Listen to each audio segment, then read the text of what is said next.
एखादा माणूस मालक आहे की नोकर आहे ते कसं ओळखायचं? म्हणजे जर ही व्यक्ती एखाद्या व्यक्तीला सांगते की तू हे काम काम जाऊन कर,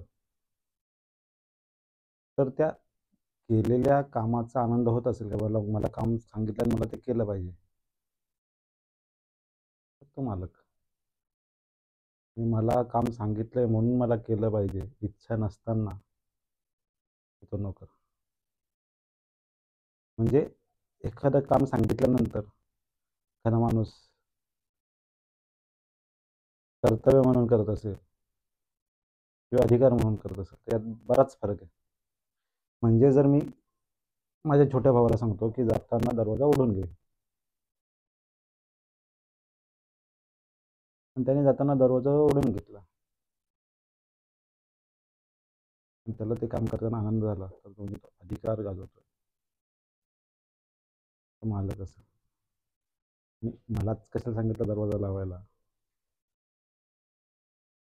ते त्याच्या मनात येत असेल,